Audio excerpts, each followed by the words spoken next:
Alô, meus amigos da área de conversão, associados da Biflexo e todo o pessoal que trabalha nesse ramo maravilhoso da gráfica na área de embalagens. Boa noite a todos vocês, meu nome é Miguel Trócoli, eu sou o presidente da Biflexo e vou dar andamento aqui nessa primeira live desse ano pela Biflexo, com um prazer muito grande de apresentar a vocês o Dr. Cláudio Salgado, que está aqui na tela junto conosco, e nós estamos muito felizes porque nós estamos fazendo uma parceria inédita dentro da Biflexo para poder oferecer a vocês, associados, um trabalho, uma consultoria, umas dicas, umas orientações que hoje em dia são cada vez mais importantes nessa área jurídica, principalmente empresarial. Então, primeiro eu quero agradecer a presença de todos, quero agradecer a atenção de todos vocês. Vai ser um prazer poder fazer isso e nós pretendemos, ao longo da live, ir anotando as perguntas de vocês e logo no final responder uma por uma. Se tiver muitas perguntas, nós vamos responder posteriormente, mas eu acredito que a gente consiga fazer tudo dentro da live. Bom, doutor Cláudio, boa noite. Prazer tê-lo aqui conosco. É um prazer tê-lo, apresentar o senhor e o Salgado Advogados Associados para a nossa comunidade. E eu gostaria de dar uma boa noite oficial e fazer uma pergunta, começar com uma pergunta aqui particular. Eu sei que com esse negócio de Covid, várias pessoas pegaram, eu sei que também você foi um sorteado. E aí eu queria saber como é que você... Eu vejo que você está muito bem, mas eu queria entender um pouco a sua experiência, inclusive a nível de empresa, porque isso hoje é uma coisa que nos preocupa a todos, empresários e inclusive as associações. Pois é. Bom, boa noite a todos, é um prazer estar aqui com vocês aí, discutindo essas questões. Vou tentar passar um pouco da ideia de como é que vai ser essa nossa parceria com a Biflexo. Fui convidado pelo Miguel, pela uma equipe toda deles. Daqui a pouquinho a gente vai falar um pouco mais sobre isso, acho bem legal. Mas essa questão do coronavírus, o Covid-19, para mim, foi uma surpresa, e vou dizer em experiência própria que foi bem complicado, bem ruim. Uma surpresa porque, assim, a gente já está há um ano e pouquinho nessa situação, né, março agora um ano oficialmente, e a gente tem tomado, eu tenho hoje, vou fazer agora em abril 48 anos, então eu tomei todas as medidas necessárias de segurança, limpeza da casa, álcool, enfim, questões de segurança no escritório, distanciamento dos funcionários, dos advogados, enfim, de todo mundo, tudo certo. A maioria do tempo, eu sempre ia para litoral, para poder fugir um pouquinho aqui da cidade, aquela coisa toda, e ficar um pouco mais tranquilo, um pouco mais confortável, e levamos isso numa boa, sem problema nenhum. Porém, é o que eu falo, a gente nunca sabe a pessoa que está do seu lado o que faz. E esse é o grande problema, que eu acho que eu sempre fui um pouco contra extremamente distanciamento, máscara, eu acho que isso aí talvez não fosse muito efetivo, mas agora eu tenho que dar uma palmatória que é importante, porque a gente tem tomado todas as medidas necessárias de segurança, ok. E um belo dia agora, tá? Isso foi recente, questão de 20 dias. Estávamos os advogados no escritório trabalhando, normal, uma rotina normal, mesas separadas, distanciamento, limpeza constante, enfim, toda a segurança, ok, beleza. Fatalmente, um dos advogados, ou um dos funcionários, ou alguém que veio no escritório fazer alguma coisa rapidamente, porque a gente estava, inclusive, evitando de atender clientes, sempre por vídeo, sempre reuniões virtuais, enfim, para evitar risco, alguém pegou, alguém passou, e nós, ao mesmo tempo, toda a equipe do escritório pegou. Em questão de um dia para o dia seguinte, os sintomas vieram ao mesmo tempo em todos nós. Então, você imagina que a gente tem hoje um volume de algumas milhares de ações em andamento, uma média de, sei lá, 8, 10 audiências dia da equipe, e teve que parar todo mundo. Porque eu ainda tenho uma saúde legal, me segurei bem, meu pulmão é legal, a gente não fumo, então ajuda. Mas, independente disso, né, cada organismo responde de uma forma. Mas eu tive advogados que foram parar no hospital com febre, teve que fazer afastamento, não conseguia sair da cama, E aí aquela loucura, porque a gente tem compromissos, temos as audiências, os clientes ligando, coisas para fazer, cumprimento de despachos, porque os processos não param, né, não pararam, principalmente os processos digitais. E aí a coisa aconteceu. Eu fiquei bastante ruim, em 2 dias mais ou menos, quando eu percebi os sintomas, já fui fazer um exame, e já consegui os medicamentos, passei no médico, antibiótico, aquela bateria de remédios que é recomendado, tomei tudo, mas o remédio ele tem uns dias para poder começar a fazer os efeitos, né? E aí até que isso acontecesse, a gente piora muito. E eu vou te dizer que eu com uma saúde boa, eu tenho um porte físico magro, não sou uma pessoa muito obesa nem nada, mas me considero bem de saúde, até porque eu faço monitoramento constante com o médico, advogado é tudo estressado, né? Então se você não cuidar do coração, você morre cedo. Então, dor no peito pra caramba, dificuldade para respirar, dor nas costas, uma dor de cabeça chatíssima, tipo uma meia enxaqueca, 24 horas, não há remédio, tá? Que mais que foi bastante complicado? Tosse, nos 2 primeiros dias uma tosse seca que arranhava bastante, foi bem difícil.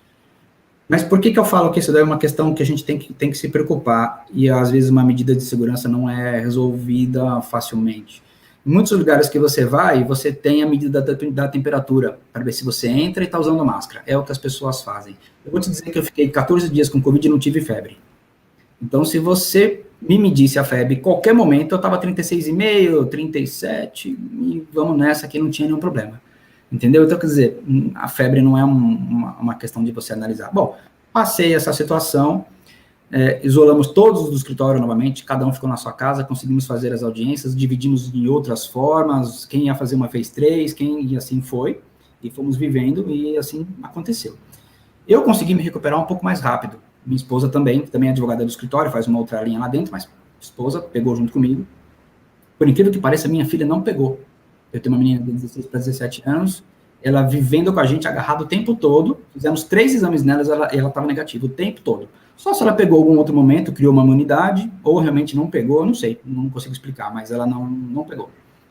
E eu vinha para o escritório, eventualmente, para pegar as coisas que eu precisava, e trabalhava em casa, e todo mundo desse jeito. Então, essa semana a gente conseguiu se recuperar, já fiz exames e tal, tá tudo ok, e eu comecei a voltar a trabalhar praticamente na terça-feira, segunda, terça-feira, meio que no normal, mas sozinho no escritório ainda, porque a equipe só volta para a semana que vem.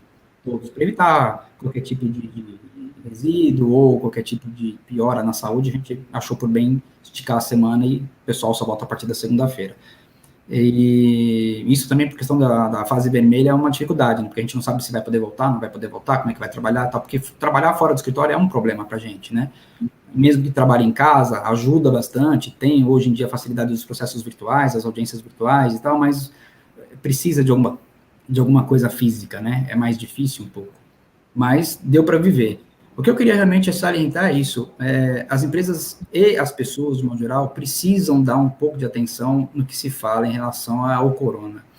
Não vou dizer aqui que o governo está certo, está errado, estadual, federal, municipal, não importa muito, porque se eles, por acaso, não estiverem fazendo a parte deles, vamos fazer a nossa, né? Então, assim, se a sua empresa tem que funcionar, está permitida funcionar, vai funcionar, tá ok? Ótimo, então tome as medidas de segurança, evite realmente o acúmulo de pessoas, faça coisas para você evitar, e fiscalize. Porque não adianta a empresa, por intermédio de um supervisor, de um gerente, dar as diretrizes necessárias para evitar o problema e não fiscalizar. Tá? Eu só vou contar para você aqui rapidamente uma passagemzinha que eu vi e que a gente vê que não fiscaliza.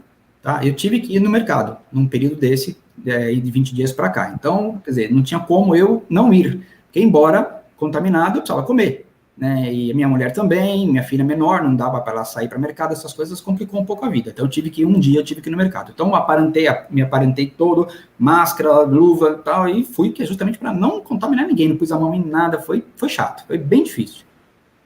Cheguei no mercado, não vou dizer nomes, marcas, nem nada, mas tinha uma repositora, repondo gôndolas e tal, com a máscara aqui, naquele padrão, protegendo o queixo, né, excelente, falando no telefone e repondo, gôndola. Ou seja, tudo errado, né? Sem a máscara, falando no telefone no horário de trabalho, ok, e repondo. Ou seja, se por acaso essa moça tivesse com alguma contaminação, alguma coisa, ela passou no ar, porque ela estava sem máscara, ela passou nos produtos que ela estava mexendo ali na gôndola e no telefone dela. Se alguém pegou o telefone para fazer uma chamada, alguma coisa, ela transmitiu. Por que eu quero te falar isso? Porque é muito fácil. Aqui, nós no escritório, em questão de 2 ou 3 dias, tivemos 25 contaminações. 2 ou 3 dias, que foi todo mundo que esparramou isso. A gente pegou sem saber. Então, foi muito rápido. Então, tem que tomar cuidado, tem que ter. E aí, nós vamos entrar um pouquinho já na nossa matéria, que já tem condenação trabalhista por acidente de trabalho de Covid. Isso é importante frisar. Acredite, né? Isso é um perigo grande para as empresas. Pois é, porque o que acontece? Foi alegado que o funcionário obrigado a trabalhar, porque a empresa funcionou, pegou o Covid em algum momento, e ele alega que foi na empresa porque a empresa não estava cumprindo as regras de segurança, etc e tal. E aí, como é que nós vamos fazer? Vai provar de que forma? E o rapaz pegou mesmo, ok, tá documentado, ok, certo, entendeu? Ele fala, não, eu tava em quarentena na minha casa, não faço nada, só que ele pegou o transporte público para chegar. Aí que vem aquela questão, o transporte público, trâmite, né, até chegar na empresa é considerado o período de trabalho. Então, se acontecer um acidente de trabalho no trâmite, você também é responsável na ida e na volta. Né? Então, considera dessa forma. Então, é uma coisa que tem que ser considerada. Porque você imagina, uma empresa pequena aí, com 10, 15 funcionários, 10 funcionários pegarem Covid e acusarem a empresa. Olha o tamanho da encrenca. É da empresa. Entendeu? Então, vamos tomar cuidado, gente, porque é um negócio complicado, a empresa vai ter problemas, a gente tomou bastante cuidado aqui. O grande problema é que quando você está num ambiente de confiança, que nem o meu, a gente confia nas pessoas, são advogados, a maioria, não temos problema com isso. A gente relaxa. Então, você está no seu ambiente de segurança, você tira a máscara, trabalha sem a máscara, você está na sua sala, 2 ou 3 pessoas juntos, que no meu caso, de exemplo, os advogados, a gente se fala, tá o tempo todo junto, conversa, faz uma reunião aqui, olha, baixa a máscara, não tem problema, tudo amigo aqui, a gente sabe, a saúde tá boa, só que você não sabe no caminho. O vizinho dele, o que o cônjuge fez, se o marido, se a esposa trabalha numa outra empresa, lá pode pegar, então é muito difícil. Então a gente tem que ter as regras aí até que a coisa resolva, porque muita gente acaba reclamando da quarentena, fase vermelha e tal. Não vou dizer que a culpa seja do povo, não vou dizer que a culpa seja dos governos. Mas se cada um fizer o seu, a gente ajuda. Né? Então, se o pessoal tiver um pouco de conscientização, ficar em casa, evitar aglomeração, evitar festa, evitar essas coisas que estão falando em relação a bares, essas coisas todas, tudo fica mais fácil. E aí você não vai precisar fazer fase vermelha, fase roxa, fase azul, né? A coisa anda. Né? E aí vamos ter essa expectativa de que cada um faça o seu aí e vamos nessa. Bom, mas graças a Deus, eu acho que já passou, está todo mundo bem, vocês já estão todos recuperados. Sim. Achei importante você dar esse exemplo, porque em termos de empresa, o que acontece é que isso pode gerar um risco que torna um problema financeiro grave. É importante a gente falar nisso. Mas tá bom. Fomos avisados e vamos cuidar Vamos se virar. Vamos cuidar das nossas medidas preventivas aqui nas empresas. Então, eu ia começar assim, vamos falar um pouco dessa parceria entre a Salgado Advogados e a Biflexo. Fala para mim como é que você vai agir daqui para frente com os nossos associados e os nossos interessados. Vamos lá. Essa parceria começou, uma ideia partiu de um pessoal da diretoria da Biflexo, que tem outras empresas, eles trabalham em outras situações, que eu já sou advogado dessas empresas há alguns anos. Eu sou advogado há 24 anos, mais ou menos, e trabalho no ramo desde o primeiro ano de Direito. Então, vamos considerar mais 5, são quase 30 anos de experiência. O escritório começou com meu pai, há 40 anos atrás, ele fazia uma área, eu comecei a fazer outra, e aí hoje ele não trabalha mais, mas me deu os caminhos das pedras aí, bastante válido, isso bastante importante. E aí a gente decidiu seguir uma outra linha, no caso do empresarial, e a coisa foi. E aí, a Juliana, que faz parte da diretoria de vocês, eu advogo para a empresa dela já há alguns anos, da empresa do irmão dela, do pai dela, enfim, da família toda, e a gente faz um trabalho bem legal lá, não só resolver problema, que é a questão contencioso, né, mas também um preventivo bem legal, orientações bem legal, a gente ajuda a DP, ajuda a RH, ajuda a parte contábil, a gente tem um conhecimento bem legal nessa parte de empresa, porque é o nosso foco. Então, os advogados todos aqui são voltados para a área empresarial. Lógico que tem um eventual, a pessoa quer fazer uma separação, quer fazer um divórcio, quer fazer, aliás, a mesma coisa, mas questões individuais, ações legislatórias, cobrança a gente faz, o escritório de advocacia é normal, mas a gente é voltado muito para a parte empresarial. Por ser devido a essa linha empresarial, a gente especializou muito, aprimorou demais para poder fazer um trabalho bem legal de prevenção. Porque prevenção é muito mais barato do que você resolver qualquer problema na empresa, né? Que é que nem um médico. Você passou mal para comprar o remédio é mais caro. Então, se você já paga o plano de saúde, faz um preventivo. E aí a Juliana falou para mim, poxa, Cláudio, o pessoal da associação não tem esse respaldo, acho que é legal de você participar, e me indicou. O Júlio, da associação, no momento anterior a isso, por indicação da Juliana, me trouxe uma questão, me trouxe um problema na época, e a gente, que era realmente uma dificuldade, eu falei, Júlio, não é difícil de resolver, vamos atrás. E a gente conseguiu resolver bem resolvido, com uma mera consultoria, tá? Não foi nada de um esforço extremo, e ele gostou do serviço, gostou do resultado disso, até hoje. E aí surgiu essa ideia de a gente fazer essa parceria, né? Então a gente já, inclusive, já ajustamos com vocês, tá tudo certo, já estamos nessa parceria, já está funcionando, né? Está ativo, e já estamos aí com algumas coisinhas para resolver, já estamos andando com isso. E aí, por ser o intermédio, eu falei, vamos esticar isso aí para os nossos associados, porque eu acho que é legal, é um preventivo bem interessante. E aí os associados vão poder contar com essa consultoria jurídica, assessoria jurídica, tanto no preventivo como no contencioso, enfim, da forma que for necessário. A grande diferencial e a grande ajuda que eles vão poder ter, em virtude da parceria, a gente estabelece uma relação melhor. Então, eles vão ter uma flexibilidade de forma de pagamento, eles vão ter uma flexibilidade de condição de tratamento, abrangência do serviço deles, porque a associação já paga o nosso serviço base, né, aquela coisa inicial para que a gente consiga trabalhar.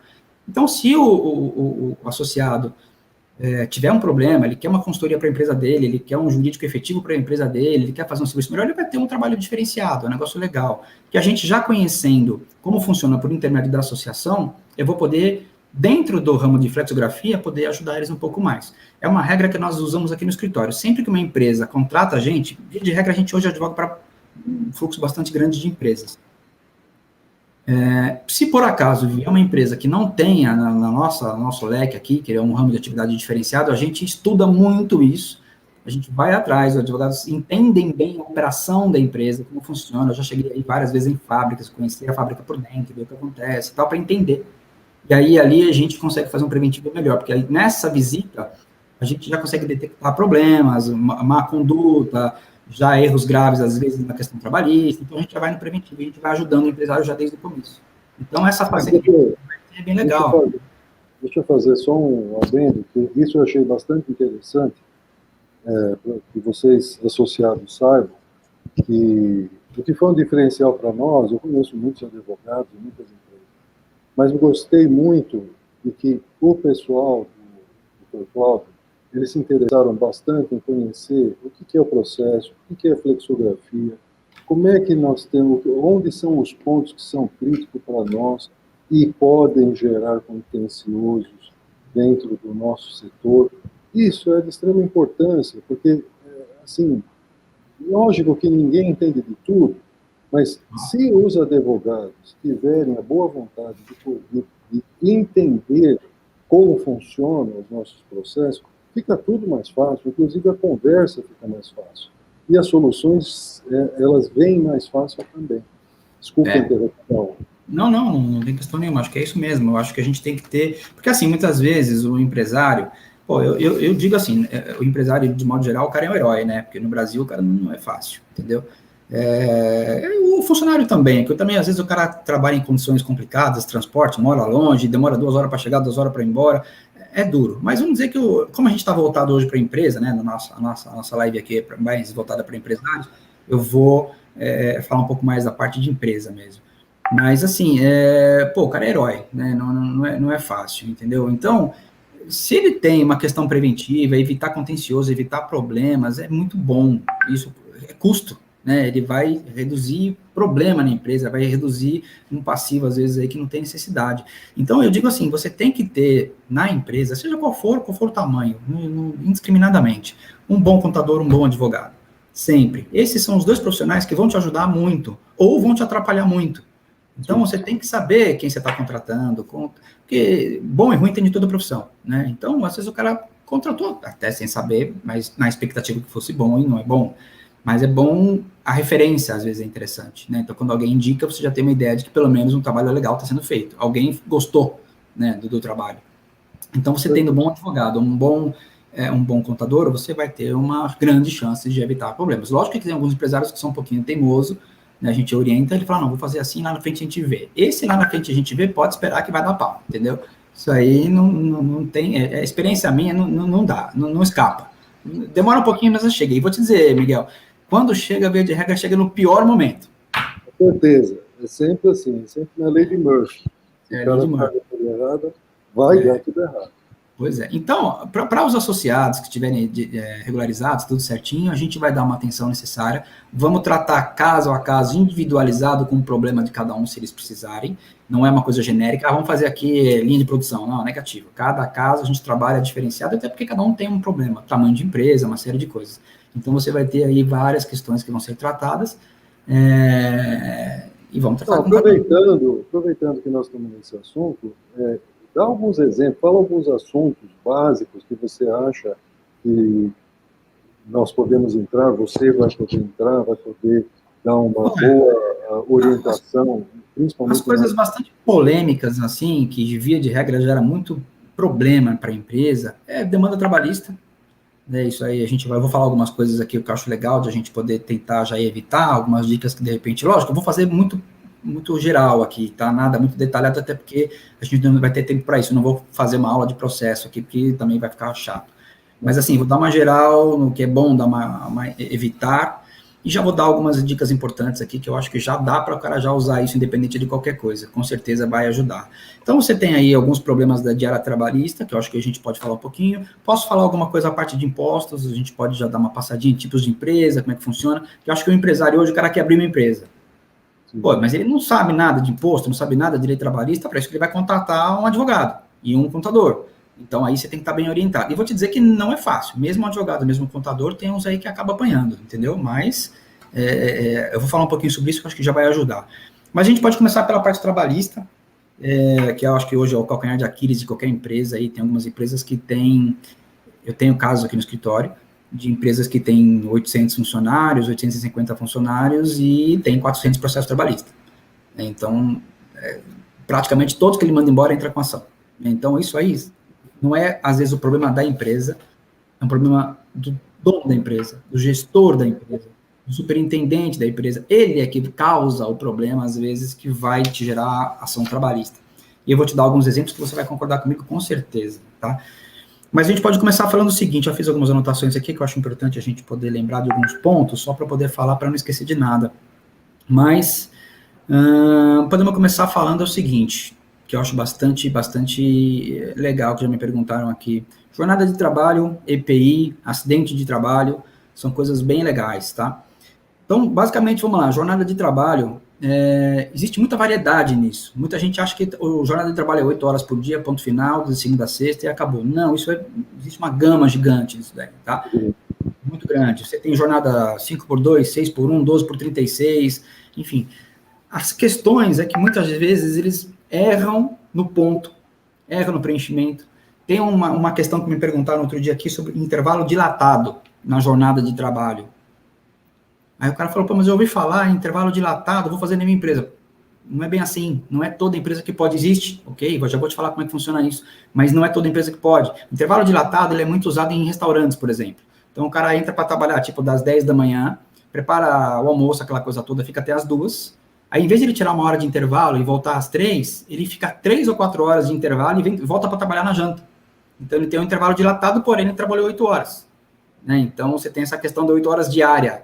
Que muitas vezes a pessoa fala, vou trabalhar 8 horas por dia, ou 44 semanal, não é bem assim, você tem que respeitar as duas coisas, 8 dias, 44 semanal, entendeu? Porque às vezes o cara fala, eu não tenho horas extras de 44 semanal, mas eu tenho da 8ª diária.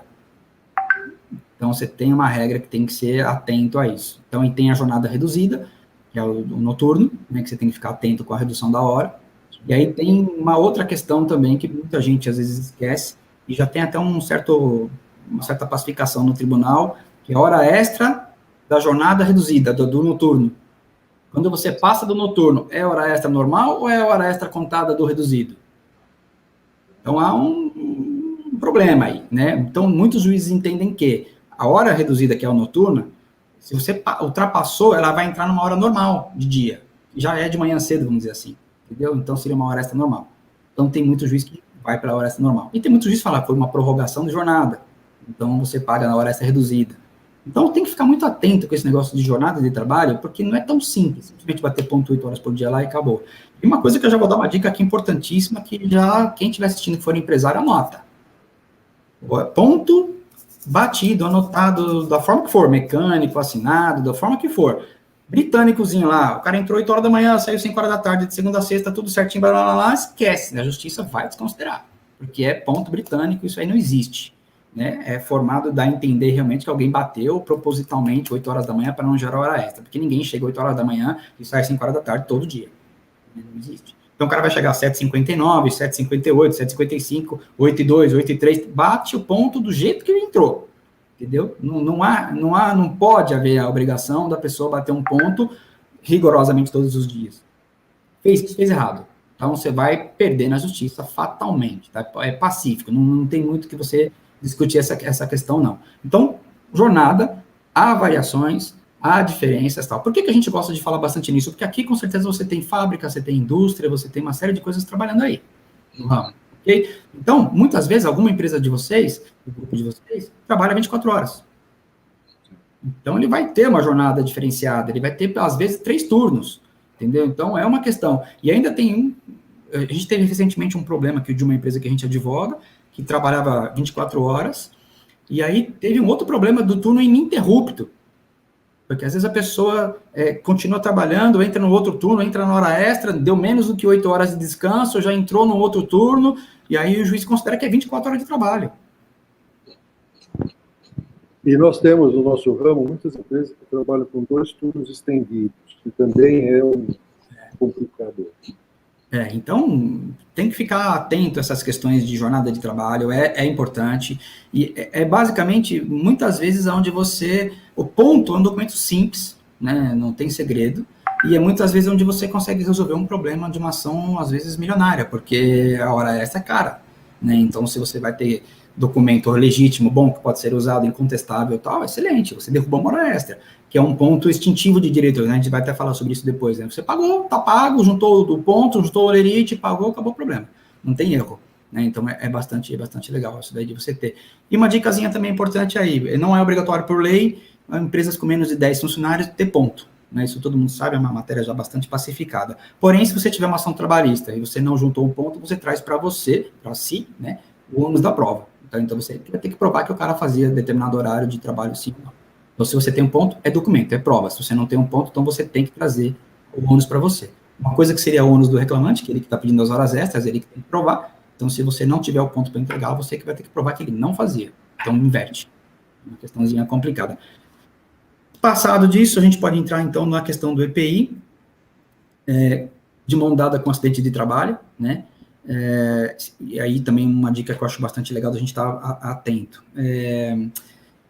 Muitas vezes a empresa entrega EPI, tem protocolo, aí tem lá no protocolo a bota, o auricular, o óculos, capacete, luva, jaleco, quando é câmera frigorífica, enfim, tem tudo bem. O cara entregou, tem um protocolo, porém o cara entrega um óculos, um auricular, uma luva e nunca mais troca aquilo.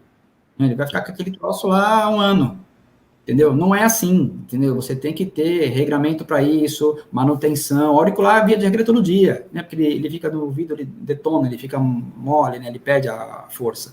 Então, via de regra todo dia. Então, você tem uma série de questões aí que você tem que estar sempre atento em relação a EPI, e é importante, porque um EPI, eventualmente, no processo trabalhista, que você vai ter um lado de insalubridade, periculosidade, ele vai ajudar demais. Se o perito constatar que os EPIs entregues foram suficientes para sanar a questão de insalubridade, por exemplo, não tem laudo positivo, é um laudo negativo, você ganha ação. Tá? Então, o EPI é importante. Tá? E por que eu falo da questão do acidente de trabalho? Aí a gente vai entrar já um pouquinho mais nessa questão do trabalhador mesmo.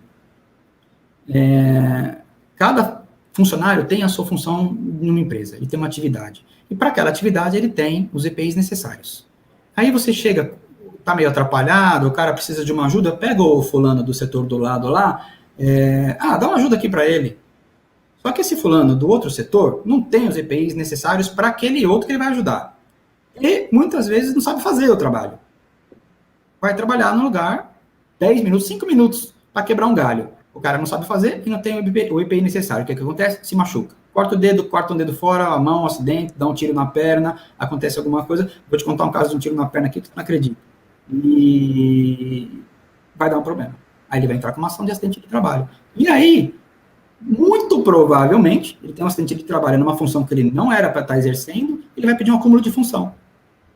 Então, ele tem uma função normal, o acúmulo de função, e ainda vai ter o acidente de trabalho, que dependendo do tamanho da encrenca, ele vai ter uma indenização para pagar o empresário, e às vezes uma pensão mensal vitalícia, que vai até o final da vida do cara.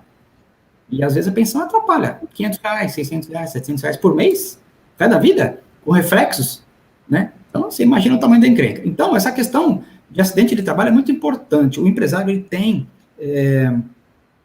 várias medidas, várias formas de coibir.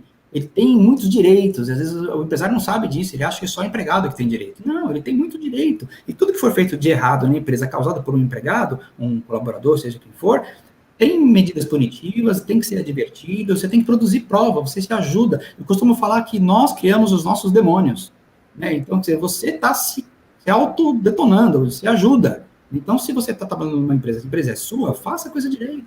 O empresário pisou na bola, tem medidas punitivas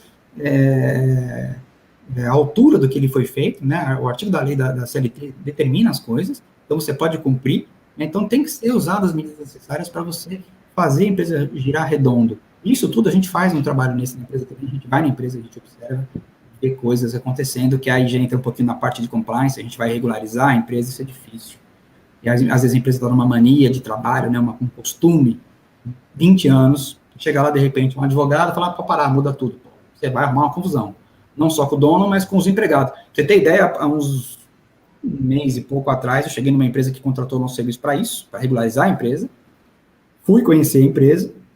Chegou lá, o pessoal trabalhava de radinho na orelha, sem camiseta, e mexendo em máquina, em prensa, em molde, não sei o que, pesado, chinelo, bermuda, vamos que vamos. Os caras suados, entendeu? Eu olhei assim, falei, vai ser feia a coisa, entendeu? Então, aí quando eu falei pro cara aqui, de cara, que já tinha que mudar uniforme, protetores, EPIs, armário para deixar o telefone do cara, porque ele trabalhava com o telefone celular do lado ali, com a musiquinha tocando. Entendeu? Aí arrumou uma confusão, os caras não quiseram, enfim, a gente foi adequando. Então, entrar numa empresa e mudar tudo, não é assim que funciona. A gente entra e vamos fazendo paulatinamente a coisa conforme a necessidade, vamos ajustando o detalhe. Para num curto espaço de tempo, eu não gosto de trabalhar muito tempo para regularizar uma empresa, a gente deixa ela redonda meio logo, depois ela vai girando redonda e aí é só paliativos que a gente vai controlando. E lógico que se tiver um processo, alguma coisa, a gente resolve. Mas o ideal é você já estar girando redondo desde o começo, né? Acho isso bastante importante. Isso é importantíssimo. Bom, e essa relação entre superiores e sócios, o que você tem a dizer? Quais são esses problemas que você vê no dia a dia? É que, assim, a gente que, no meu caso, que eu atendo, na maioria das vezes, os donos, os sócios da empresa, mas eu estou indo lá como fornecedor, você sente em várias empresas que existe um clima mais de guerra do que de cooperação. E a gente não pode falar nada. Esse é o problema. Então, eu estou perguntando porque eu queria saber qual é a tua percepção disso. Não é fácil. Como que se resolve esses problemas que normalmente não são agudos, eles são crônicos. E eles vão se multiplicando ao longo do tempo. Eu vou te falar uma coisa. Lógico, existem as exceções, mas das ações trabalhistas, de modo geral, vou te dizer que 30%, 40% do que a gente tem no escritório, do que a gente movimenta por aqui é vingança. Entendeu? Porque o que acontece? De fato, existe às vezes verbas em aberto, existem coisas para serem resolvidas, a gente analisa tudo isso, a gente verifica tudo isso. Mas muitas vezes o reclamante, né, o funcionário entra com uma ação para ele falar, o cara me maltratou a vida inteira, o cara só me xingava de inútil, e com perdão da palavra, gente, mas você é um bosta, aquela coisa. Então, sabe, isso é normal, às vezes, numa encrenca na empresa, numa discussão, no ambiente de trabalho, que não pode ser normal. né? Então, lógico, o supervisor, o gerente, o pessoal lá fica louco da vida com alguma falha, alguma coisa que quebrou, algum problema grave, estressa, fala umas bobagens, todo mundo já passou por isso, já passei por isso, todo mundo passa por isso, né? E o dono da empresa às vezes não está nem sabendo. Então, aquele gerente, aquele supervisor, aquele cara que está lá no campo, trabalhando no chão de fábrica, aquela coisa toda, sentando o pau no povo lá, chicotando, está criando um problemão para a empresa, sem saber, entendeu? Então, essa relação funcionário, patrão, chefe, tem que ser boa, tem que ser saudável, tem que ser interessante. Aí a gente vai entrar num ponto que eu queria falar bastante importante. Você tem que ter uma pessoa trabalhando na função correta. Sempre. Não, mas o cara tem 20 anos de empresa, eu vou promover ele para chefe. Mas o cara não nasceu para ser chefe. Entendeu? Não adianta. O cara não nasceu para ser supervisor. Você pode promover ele dentro da própria categoria dele, nível 1, nível 2, nível 3 e tal. Ou então depois você dá um cargo para ele de chefe, mas no escritório, trabalha lá dentro fechado. Porque relação com pessoa, às vezes o cara não consegue. Ele é bruto, ele é grosseiro, tal, não foi para isso. Então, é difícil. Esse é um tipo de questão que tem que ser avaliado muito na empresa quando contrata. Ah, o cara tem um currículo sensacional, mas mano a mano ali, sem condição. Entendeu? Eu falo muito disso, até um amigo meu que me falou uma vez uma questão dessa, eu achei bastante interessante, eu uso muito como exemplo. É que nem você contratar um vendedor que não tem dívida. O cara vai trabalhar na tua empresa de vendas, ele vai ganhar um salário fixo, sei lá, vamos chutar um número aqui, R$2.000 e 3% de comissão do que ele vende. O cara não tem dívida, os 3 mil, 2 mil reais que ele ganha de salário tá bom. Então ele não vai se empenhar em vender, entendeu? Não está preocupado em vender. Você tem que pegar um cara que está enforcado até a tampa para colocar ele de vendas. Tendo financiamento, dívida, não sei o quê, tudo atrasado, o cara está lascado, ele vai vender que nem vai um avião, o bicho vai voar abaixo, porque ele tem que vender. Entendeu? Então cada um tem que ter a sua função de acordo. Você tem que ter uma pessoa que está querendo interessar naquele ramo que ele vai trabalhar. E principalmente conhecer. Tem muita gente que trabalha num emprego qualquer que seja, pela obrigação. O cara precisa de dinheiro, precisa comer, então ele tem que trabalhar. Né? Mas o cara não gosta daquilo. Não faz. Então, é ruim, você tem que ter essa percepção quando você vai contratar essa situação.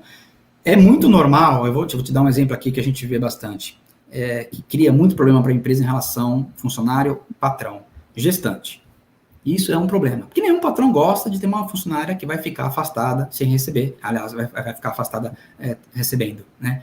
Às vezes, a própria gravidez gera conflitos, gera internação, gera uma série de coisas, mas é normal, a pessoa ficou grávida, às vezes é o sonho da vida. Então, o patrão não pode punir a funcionária porque ficou grávida. Muito pelo contrário, na minha concepção, é o momento que ela mais está precisando da empresa, né, porque ela vai ter uma estabilidade, depois que nasce a criança tem 4, 5 meses, depois ela volta, vai ter uma manutenção muito maior na casa dela, enfim, então é um momento que a empresa vai ter que ajudar, porque é o salário dela que vai colocar o leite na mesa, né, põe o leite na mesa.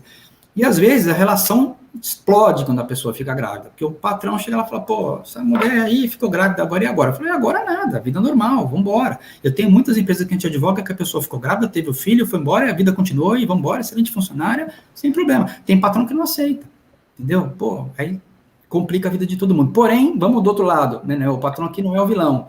Tem funcionária que fica grávida, fala, agora não faço mais nada na vida. Né? Vai na empresa, senta no sofá e na mesa dela, tô com dor, tô não sei o quê, vai pro médico todo dia, aquela coisa acomoda. Então tem gente que é folgado, vamos dizer assim, para um português bem claro, né? É folgado. Aí esse cara, essa mulher, ele tá criando a demissão dela. Porque no período da gravidez, tudo bem, ela tá com uma estabilidade. Depois da gravidez também tem. E depois? Né? Aí, quer dizer, ela não está se tocando que ela vai precisar desse emprego por muito tempo ainda. Então, os dois têm que estar legal ali. Ela tem que valorizar o emprego que ela tem e o patrão tem que valorizar o funcionário, porque às vezes é um excelente funcionário, ficou grávida, é o sonho da vida. Pô, normal, tá casada há 5 anos, 10 anos, quer ter um filho, excelente, ótimo, parabéns. Então, ele não pode punir, né? Não pode, encosta ela lá porque não pode. E outra coisa, gravidez não é doença, né? Ele pode trabalhar normalmente praticamente o período todo. Né? Então, não dá para ser, né, dessa forma. Acho que a coisa tem que ficar um pouquinho mais redonda, tem que girar um pouco mais redondo. Mas, eu só vou te tocar mais num ponto que eu acho bastante legal desse assunto. Um problema que a gente enfrenta, que eu vejo bastante, é a amizade do dono da empresa com algum funcionário exagerado. Vira muito amigo, frequenta a casa, aquele cara. Esse é um problema, entendeu? Porque se não for realmente uma pessoa que mereça isso, às vezes o patrão acaba exagerando na relação de confiança, isso vai virar um problema maior, porque qualquer problema que você tiver na empresa, com essa pessoa, vai ficar difícil de você conduzir, vai ficar difícil de você dá bronca, advertência, demitir, então, quase impossível, porque é um amigo, frequenta a casa, come pizza, entendeu? Esse é um cara difícil. Então, tem que tomar muito cuidado com essa história, porque relação entre dono de empresa e funcionário é legal, é saudável, tem que ter confiança, isso é uma coisa sensacional, porque as empresas precisam de confiar. No Brasil, a gente não tem muito costume de usar termos de confidencialidade, mas algumas empresas que eu advogo a gente tem isso pronto, é um negócio bem legal, bem usado, quando a pessoa tem uma iniciativa diferente, a empresa tem um ramo de atividade diferente, algumas coisas, eu acho que o termo de confidencialidade bem fechadinho é muito bom, é válido, e precisa ser documentado. E aí o cara, uma relação de confiança, acaba passando o negócio, informações para outras empresas e tal. Então, essa questão de confiança empregado, patrão, frequentar a casa, é legal, mas tem que ter um pouquinho de coerência, um pouquinho de cuidado, não é qualquer pessoa. Porque muitas vezes acontece aquele caso, né? O cara fala assim, pô, mas eu ajudei o fulano a vida inteira, paguei o casamento, paguei não sei o quê, e o cara não me reconhece, e aí sai da empresa e me mete uma ação trabalhista. Pô, é um direito do cara. Se você não pagou de acordo na demissão, ele pode fazer ação. Então, não pode misturar. Né? Então, quer dizer, não pode misturar. Então, ele tem que ter um pouco de parcimônia nisso daí, porque é difícil essa relação aí, não é fácil, não. Tá certo. Uma pergunta aqui, que eu volto um pouquinho. Normalmente, em empresas pequenas, os funcionários têm que fazer diversas tarefas. Isso seria considerado acúmulo de função? Sim. É o que eu falo. Ele tem diversas tarefas, mas vamos lá, vamos explicar um pouquinho melhor. Dentro da atribuição dele, ele tem várias tarefas, que ali ele pode ser feito. Então, onde o empresário tem que se tocar e prestar atenção no que está acontecendo? Na convenção coletiva, ele diz, por exemplo, o auxiliar de escritório pode fazer, sentar, digitar, ligar a televisão, abrir a porta e servir um café.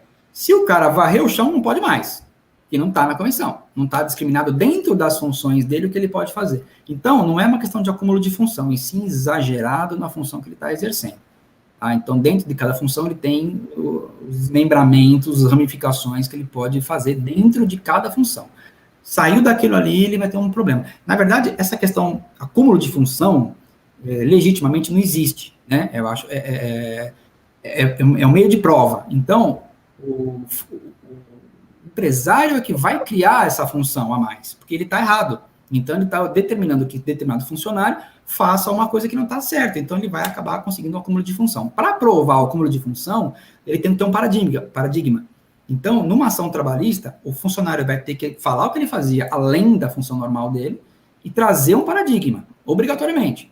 Sem isso, não roda. Tá? Esse paradigma é aquele cara que fazia efetivamente aquela função e ele vai ter que provar que ele fazia igual. Aí sim, ele vai ter esse acúmulo. Então, essa questão aí tem que ser bastante cauteloso, porque pode acontecer sim. Tá? E aí você tem... Eu vejo um problema, porque assim, as empresas grandes já têm isso, já é um padrão. Eles têm as descrições de funções com todas as tarefas por cargo. Sim. Mas as empresas pequenas, e muitas das médias, e no Brasil nós temos muitas empresas médias que, na verdade, são empresas grandes para serem administradas desse jeito, elas não têm nem a descrição da função. Então, o que acontece? Geralmente, ao longo do tempo, esses funcionários vão fazendo outras coisas pela necessidade que existe dentro... Isso está acontecendo agora com pandemia direto. Porque ficou muita gente doente, muita gente foi mandada embora. Nas empresas menores, então, o fulano João da Silva, que fazia X, hoje ele está fazendo X, Y, Z.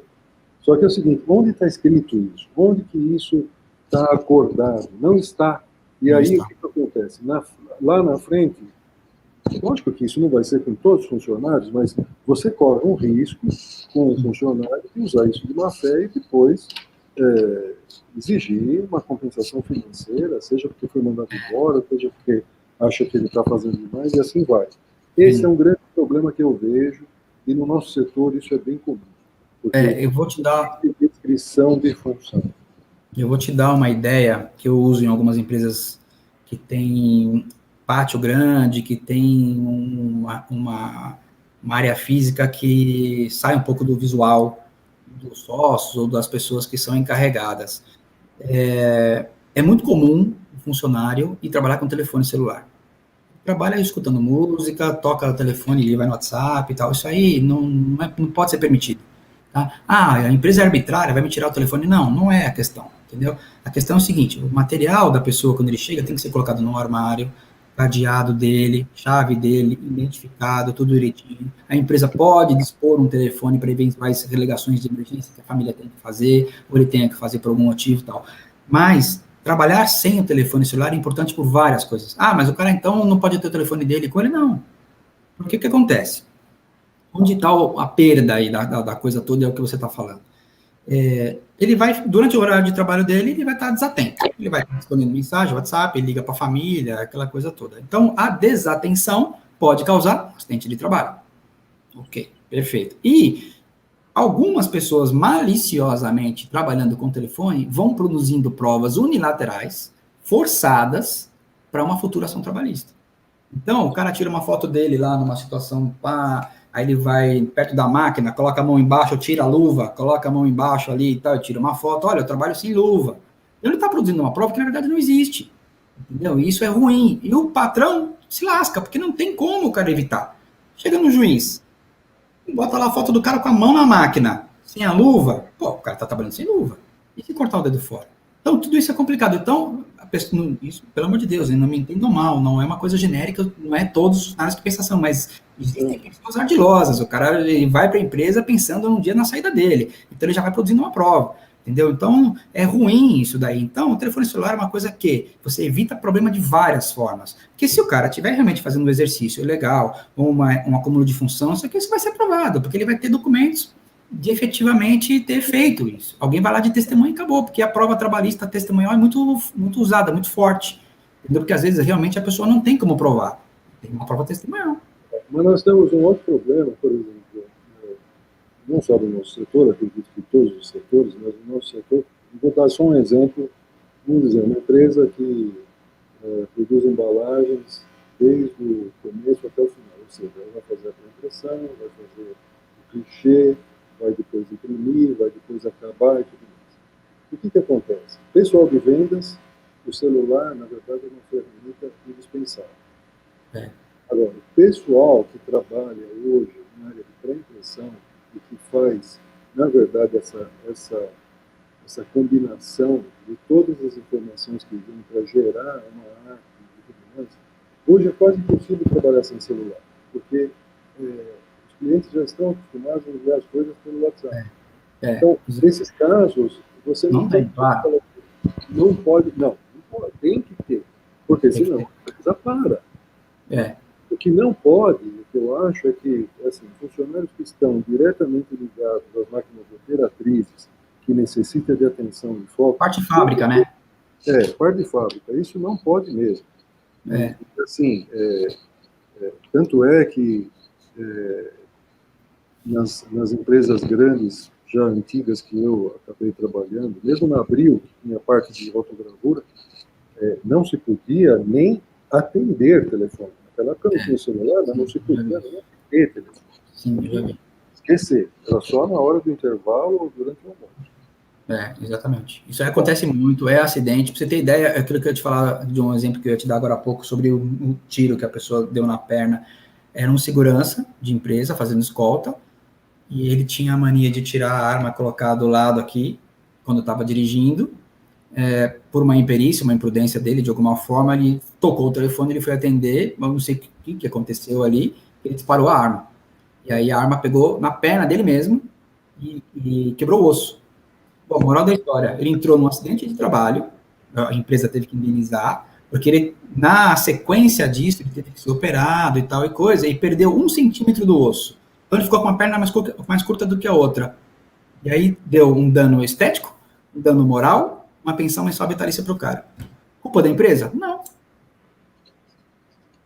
Mas o quê? Lá atrás, isso não foi fiscalizado, né, a questão de como deixar a arma, treinamento não deve ter sido adequado, e usou um telefone que não precisava ter usado. Então, todo um conjunto de erros, né, causou um prejuízo, e o cara podia ter morrido, imagina se o cara morre, aí já viu, né? É pior, né? E fala um pouco, Dr. Cláudio, a respeito de insalubridade, porque esse é um outro tema bem espinhoso para todo mundo. Porque caro, hein? Temos gente que quer provar que determinada função é insalubre e outros que querem provar que não é. Mas, assim, existe uma legislação bastante específica para fazer essas provas. Mas eu acredito que a melhor maneira de se conduzir isso é através de uma boa preventiva, conhecendo exatamente onde isso pode gerar um problema. Fala um pouquinho disso. Vamos lá, insalubridade, vocês têm aí no ramo da flexografia, eu até escrevi porque é aquele negócio, né? Meu negócio é humanas, não química, nem matemática, nada disso. Mas se não me engano, o nome é acetato de etilha, é isso, né? Acetato de etilha na verdade, um solvente que se usa, mas é para uma área específica da área de embalagem, que é o setor de banda larga. Isso. Nós temos outros produtos químicos também, mesmo no setor de sim. Mas eu peguei esse como exemplo porque eu achei o nome bonito e aí vinculou a questão do operador do clichê, né? Alguma coisa que mistura nessa situação aí também que tem que mexer e tal. Bom, vamos lá. Existem funções de cara, que quando você já faz um registro e já são pré-estabelecidas, que aquela função ela é insalubre, ela é perigosa, então ele já de cara, no próprio registro, já é obrigatório o cara pagar um adicional de insalubridade ou de periculosidade. Diferença base, tudo isso é uma coisa normal, todo mundo conhece, não é nada de espantoso aqui, mas eventualmente alguém novo aí que não esteja muito familiarizado com os termos, mas a periculosidade é 30% do salário, qual for, e a insalubridade é baseada em salário mínimo, né, em porcentagem de salário, uma série de coisas que diferenciam o cálculo aí. Mas vamos lá. No caso da periculosidade, eu fui atrás, né, de algumas ações aí específicas em relação à flexografia, e tem se conseguido os laudos positivos em relação à periculosidade, porque as pessoas envolvidas no maquinário, que mexe com solventes, com as coisas todas, é considerado perigoso, porque é inflamável, então a coisa pode ser perigosa. Então já tem uma consideração de periculosidade. Onde erra um pouco o empresário é que quando o funcionário está trabalhando nessa questão, com esses contatos diretos com esses materiais perigosos, muitas vezes não está se dando o material de EPI necessário, que vai sanar esse problema. Então, às vezes, muitas vezes, eu já vi acontecer, eu fui atrás disso, tá?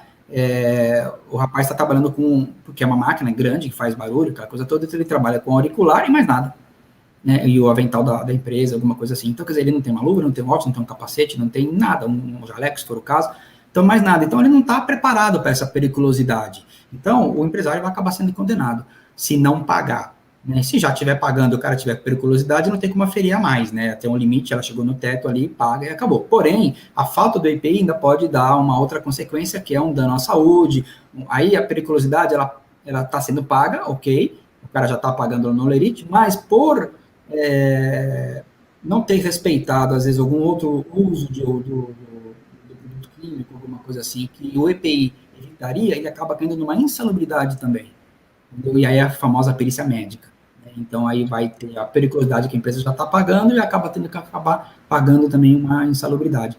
E aí onera demais. Então, vamos tomar um pouco de cuidado com essa questão de periculosidade, porque ela é cara, né? Não é barato. A periculosidade hoje é um valor proporcional aí do salário e é grande, é bastante. Mas todos os reflexos que dá de salário não é barato. Então, o ideal é a empresa estar adequada à questão do cargo, função que está atribuindo o funcionário e pagar a periculosidade, se for o caso ou não. Aí a gente entra naquela questão de novo um pouquinho do acúmulo de função. Entendeu? Porque, por exemplo, a gente pega o cara que não trabalha numa área perigosa, mas, pô, o cara que está trabalhando na área perigosa, está um pouquinho enrolado aquele dia lá, vamos dar uma ajuda para ele? Chama o seu Manuel ali da esquina e ele dá uma ajuda aqui para nós. O cara não sabe fazer, não está no perigoso dele, não tem equipamento de segurança, não tem nada, e vai meter uma ação para falar que está trabalhando no perigoso. Eu já tive casos aqui no escritório que foi considerado por um juiz, um adicional desse, porque a pessoa ficava 10 a 15 minutos por dia dentro de uma câmara fria. E o cara não tinha nada a ver com câmara fria. Ele ia lá ajudar o outro a levar o pedaço de carne lá para dentro todo dia, porque o cara sozinho não aguentava. Aí a gente entra também numa função que, quando vai se contratar a pessoa, saber o que o cara vai fazer especificamente. Por que isso acontecia? Porque o rapaz que levava meio boi nas costas para colocar no frigorífico pesava 50 quilos.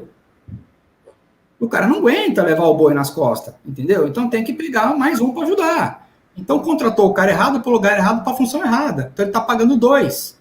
Aí que eu estou falando para você, da história do vendedor, põe o cara certo. Entendeu? Então, a pessoa que contratou errado. Me ajuda aí, DPRH, né? Então, quer dizer, não está contratando para a função errada. Então, o empresário, muitas vezes, produz o próprio problema. Entendeu? Então, tem que ter uma participação muito efetiva de DP de RH nesse ponto, que são as pessoas de confiança, né? Gente, o funcionário de DP de RH, né, o responsável, é um cargo de confiança. Sim. Sabe tudo da empresa.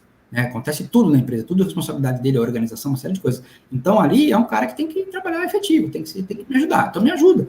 Então, por quê? Isso tudo acontece por uma má contratação, uma má gestão. É onde a gente entra, às vezes, também. Às vezes, eu chego numa empresa lá, eu vejo o cara que está carregando o banho nas costas, eu falo, coitado, o cara vai morrer, fora que ele vai ter uma hérnia. Olha o tamanho da encrenca que está indo por uma contratação errada. Entendeu? Verdade. É isso aí. Às vezes se evita muito disso na própria contratação. Na própria contratação. Outra coisa que eu queria comentar aqui é que antes da live a gente estava falando daqueles fatos impeditivos, modificativos, extintivos do direito. Explica isso melhor para a gente, porque nós somos meio devagar aqui para entender. Não, imagina. A gente entra um pouquinho na parte técnica aí, mas é legal de saber, porque é onde é a produção da prova, né? Às vezes o empresário não sabe como produzir uma prova boa, legal, legítima, para que ajude ele, né? Todas as ações, isso de qualquer ramo civil, trabalhista, qualquer um que seja, você tem os fatos que são modificativos, impeditivos, é uma parte técnica da ação, e extintivos do direito da parte contrária, que às vezes inviabiliza o processo ou não. Então, um advogado, quando vai fazer uma defesa de qualquer coisa que seja, ele tem que conhecer bem o processo que ele trabalha, para saber se a ação que está vindo, ela está legítima, ela está regularizada, ela pode ser daquela forma. Às vezes até uma questão de prescrição. Então, a parte contrária, chuta, vamos ver o que dá, aquela ação aventura jurídica que a gente fala, ele mete lá para ver o que dá, só que a parte que recebe a ação, às vezes não tem um advogado tão esperto, tão ligeiro, ou não é daquele ramo de atividade, não sabe identificar erros no processo que vão parar, às vezes, a ação. Por exemplo, vou te dar um exemplo aqui, até anotei algumas coisinhas aqui, são exemplos bem simples de poder entender. Um fato impeditivo, por exemplo, de uma execução. Entra-se com uma ação de execução para cobrar qualquer coisa, e aí, num documento de confissão de dívida, por exemplo, não está assinado por duas testemunhas. É um fato impeditivo, parou. Entendeu? E às vezes o advogado que recebe isso vai defender a execução, vai embargar, vai entrar com uma exceção de pré-executividade, vai fazer o que ele for, e ele não reparou que o documento não poderia. E muitas vezes o juiz não vai falar, porque não é de ofício, ele não tem que fazer isso. Quando o juiz percebe, às vezes ele mesmo às vezes já breca, tá? Mas às vezes ele passa a batida e vai embora, ninguém fala nada e o processo segue. É um fato impeditivo, não pode seguir daquela forma. Aí a ação vai ter que ser outra, não vai ser uma execução, dependendo do caso, uma monitória ou uma ação de cobrança. Vão ter mais ou menos o mesmo objetivo, mas não para o meio de execução, que é uma grande vantagem, o processo de execução onde ele é muito violento, né, para poder receber dívidas, entendeu? E um advogado que tem boas manobras de execução, que conhece bem o processo, acaba recebendo. A história que o cara fala, não tenho nada no nome, não é bem assim. Entendeu? Dá para você achar mesmo o cara que não tem nada no nome, alguma coisa para ele perder. Então dá para a gente trabalhar isso, a gente faz bastante aqui no escritório de execução, e tem uns caminhos bem interessantes aí para poder receber. E um fato extintivo, por exemplo, o cara entra com uma ação trabalhista, pedindo o pagamento de horas extras, vínculo de emprego, uma coisa assim. A defesa chega lá e junta. Fala, não, ele está pedindo hora extra, mas está aqui, ó, já paguei. Tem colerite, tem comprovante, depósito em conta, folha batida, ponto, tudo bonitinho, tá, e tá pago o comprovante. Extinguiu o direito dele, é uma ação louca, e o cara entrou para receber um negócio que não tem direito. Então, todas as ações, elas têm os fatos que impedem, modificam e extinguem direito da parte contrária, ou, às vezes, até traz para si o ônus, né? Caso aqui, por exemplo, uma empresa com menos de 10, o cara não tem ponto, o outro pediu lá hora extra, aí você tá lascado, você vai ter que produzir a sua prova, em vez de regra não tem, é complicado, entendeu? Então, eu sempre falo, o empresário, ele tem que se ajudar, então produza todas as provas necessárias, por isso que o preventivo é sempre melhor. Tem um bom contador, um bom advogado, ele vai te orientar, entendeu? Na dúvida, fala com o advogado, eu tenho empresas que advogam, que a gente advoga para eles, e o cara recebe uma notificação, qualquer coisa que seja, de qualquer órgão, às vezes PROCON, às vezes seja o que for, o judiciário, seja o que for, ele nem abre. Ele manda para o advogado, manda para a gente. Já chega aqui. Eu que vou tomar a providência, eu que vou ver o que vai acontecer, eu que vou tratar do que está vendo, como vamos defender isso. O cara não quer saber, porque, lógico, não é o papel dele, ele tem que mandar para mim. Eu que vou falar para ele como é que funciona. Porém, quando você está melhor orientado antes disso acontecer, você já produziu documentos bons, legítimos, vai ter uma defesa boa, tal. O ruim é aquele que vai falar, depois a gente vê. Esse depois a gente vê, você vai se lascar, você vai pagar caro por isso. esse depois a gente vê a pior solução. Não, você vai pagar caro por isso, não vale a pena. Empurrar com a barriga, ele vai te pegar. E o grande problema, quer dizer, não sei se o grande problema, mas uma questão que é complicador, vamos dizer assim, é prazo. Porque a ação trabalhista hoje, por exemplo, ela, depois da demissão, você tem 2 anos para entrar. Então, o que acontece? O empregado, o funcionário, às vezes, ele está de bem com você, demitiu, tudo bem, tá, recebeu tudo direitinho e tal, tá tranquilo. Pô, mas o cara às vezes demora para arrumar um emprego, não vem, o filho começa a ficar com problema na escola, não tá comendo, conta atrasada e tal, aí escuta um advogado qualquer na orelha aí, pô, mas te pagaram direito?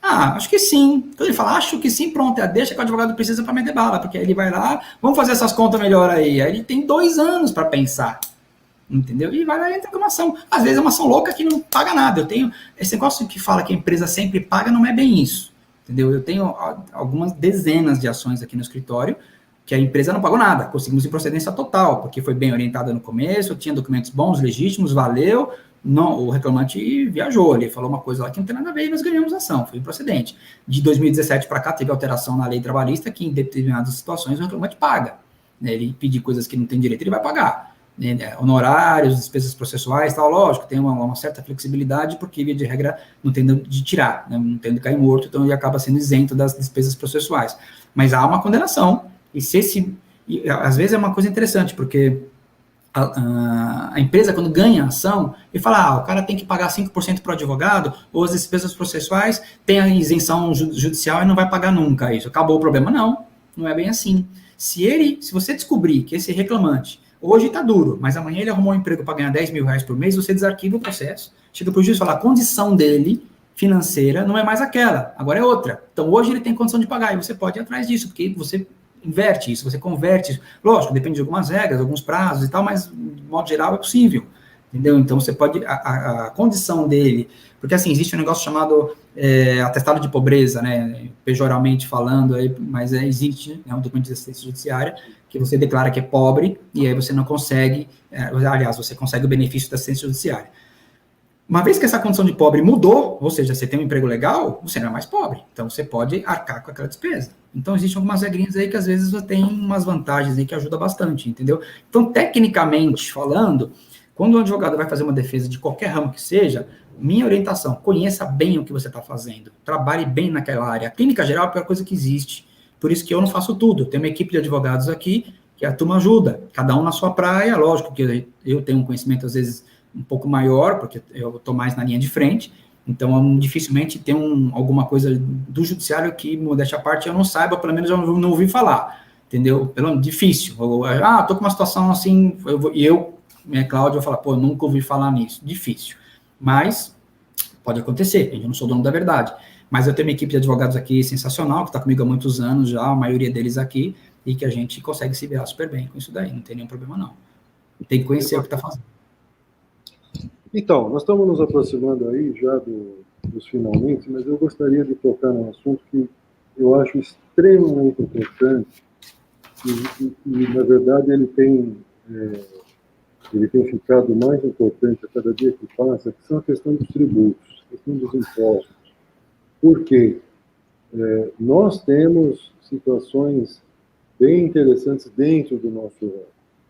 E existe, por exemplo, uma briga eterna entre os governos de Estado com um dos nichos do nosso mercado, que é a ficheria, porque em alguns estados isso é considerado serviço, nos outros é considerado produção, e aí uma hora entra ICMS, outra hora não entra, aí dá briga dos dois lados, demora 10 anos para resolver, e assim, é complicado. E não só isso, quer dizer, a minha percepção, que não é a sua percepção, e por isso também eu estou perguntando para todos nós aprendermos, é que uma boa administração e como você faz para pagar corretamente, mas o mínimo possível.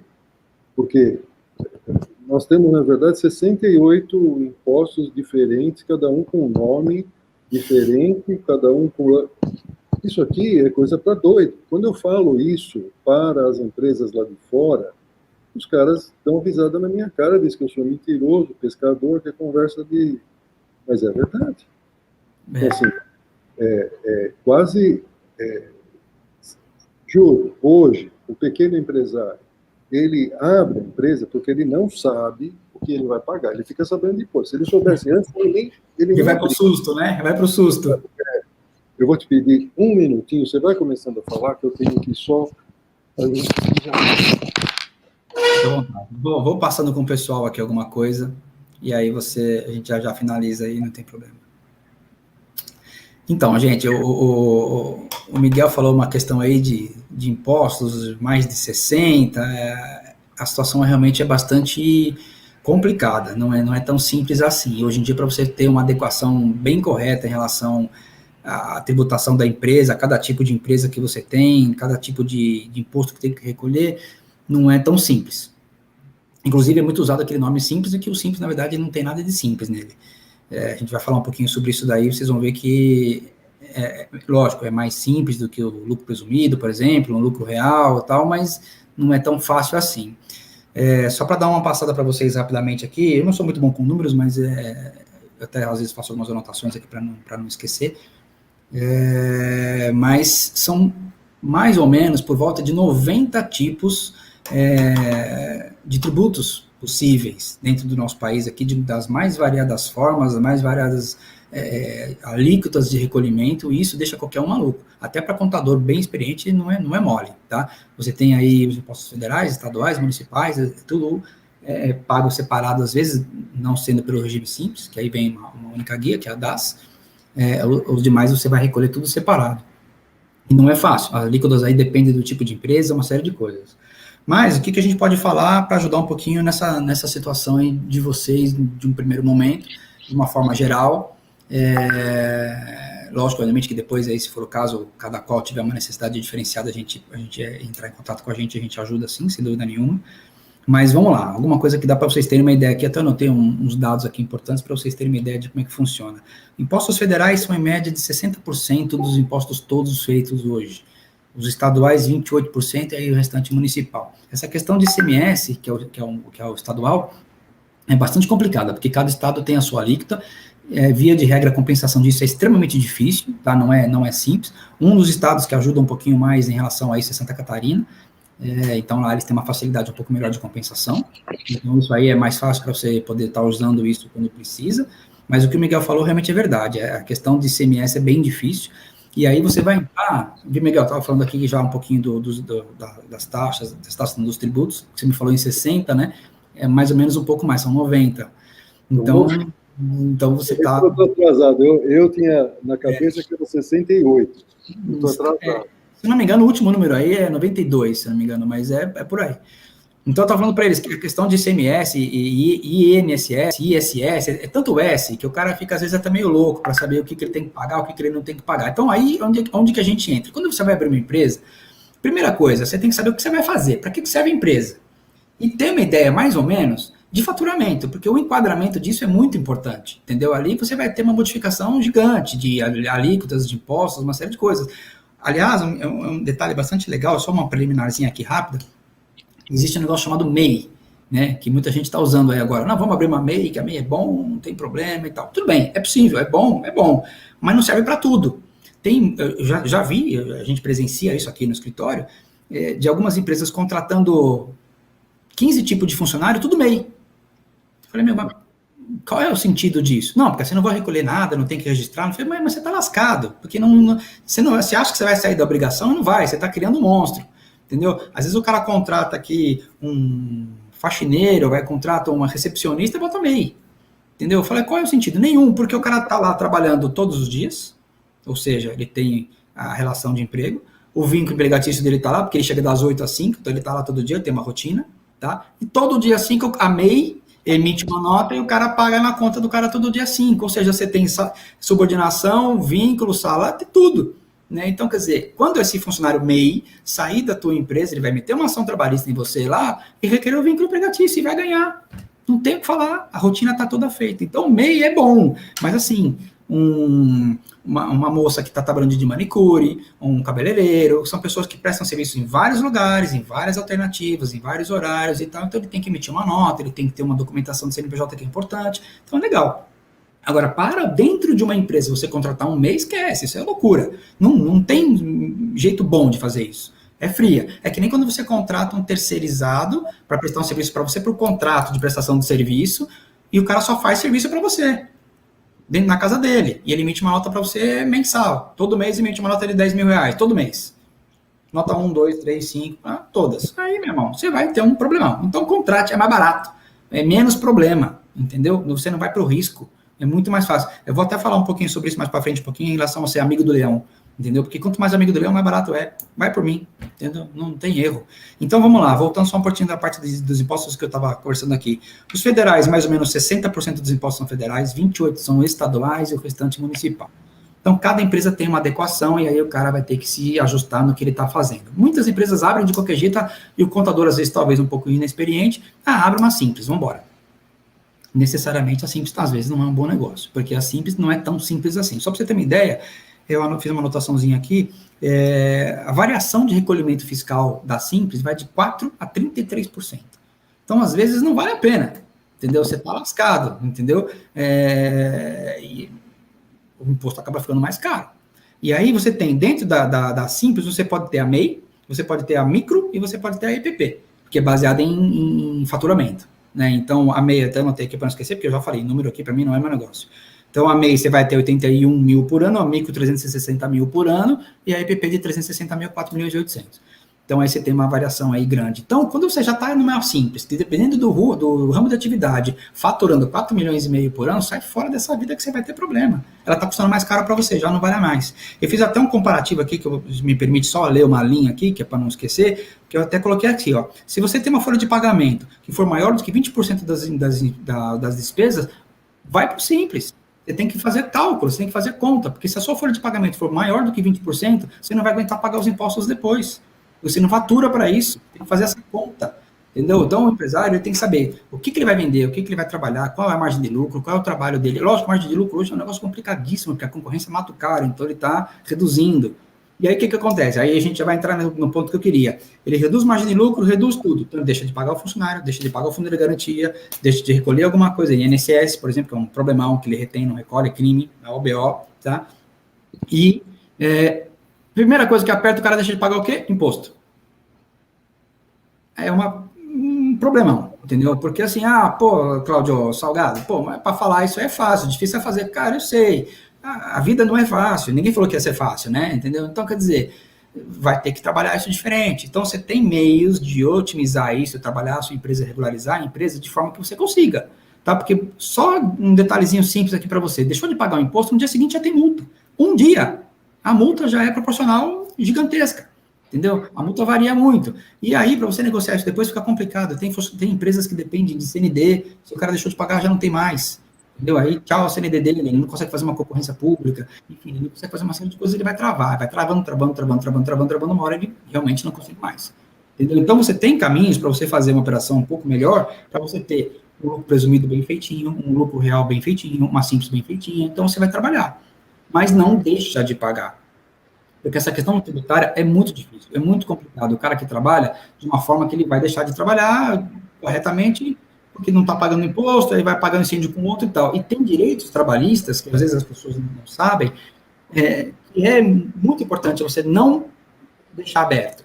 Isso vai te gerar um problemão e acaba caindo no imposto. Porque, por exemplo, se você deixa de pagar fundo de garantia, deixa de recolher o fundo de garantia do cidadão, é matéria de uma rescisão direta. O cara pode entrar com uma ação de rescisão direta, que é aquela quando você demite o empregador, né, e recebe todos os direitos, porque é uma obrigação. Então é um problema. Deixar de pagar um imposto também é um problema. Por que eu falo que quanto mais amigo do leão, melhor? Porque se você tiver uma empresa devidamente adequada para o seu ramo de atividade, enquadramento fiscal bonitinho, recolhendo tudo certinho, vai ser uma alíquota legal, capaz, que vai te ajudar, não vai ser exagerado, é um trabalho bem pesado de contabilidade e de advocacia, tá? E você vai conseguir ficar regularizado, e vai pagar razoável, vai estar dentro da concorrência, vai estar tudo certinho, você não vai se matar. Porque o empresário fala, mas não dá para fazer isso. Dá. Por exemplo, vamos dar um exemplo aqui de bancos. Os caras, por obrigação, tá? O ramo de atividade banco, obrigatoriamente que seja uma empresa público real, tá? Não pode ser de outra forma. E o cara ganha dinheiro, os bancos estão tudo rico. E o cara paga imposto pra caramba, entendeu? E tá tudo rico, então a matemática não tá fechando? Tá. Porque o cara faz a coisa direito, entendeu? Ele tem um ramo de atividade adequado, a empresa adequada, tem a margem de lucro, tudo bem, a margem de lucro deles é um negócio fora, entendeu? Mas existe, tá adequado, e eles estão ganhando dinheiro. Então, se você tem a empresa adequada para o seu ramo de atividade, para a sua função, para o que você pretende vender, aonde você trabalha, estado, município, tudo isso influencia, por leis municipais, leis estaduais, então tudo isso influencia, tem que ser feito o estudo, você vai trabalhar redondo, você vai conseguir ter lucro e vai ganhar bem. Aí o empresário me pergunta, já tive casos, tá? Isso eu estou dando exemplos vivos.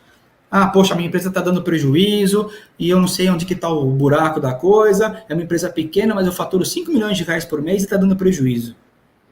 Uma coisa está errada. Tem algum gargalo aí. Aí o que a gente faz? Desce na garagem da empresa. Qual é o carro do sócio? Ah, o cara tem uma Ferrari. Pô, peraí, meu irmão.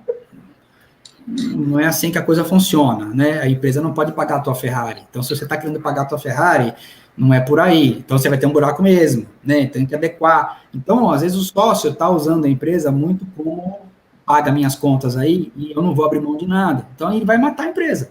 Então, você tem que adequar. Você tem condição de ter uma Ferrari, está sobrando dinheiro pra caramba, beleza, sensacional, ótimo, parabéns para você. Mas, às vezes, não dá. Você vai ter que andar de Corolla, chefe. Entendeu? Não tem problema com isso, pô. A vida é assim. Eu tive uma ação que é impressionante. Era uma busca e apreensão de uma BMW X6, a gente estava atrás disso, e aí o cara falou, não vou entregar o carro.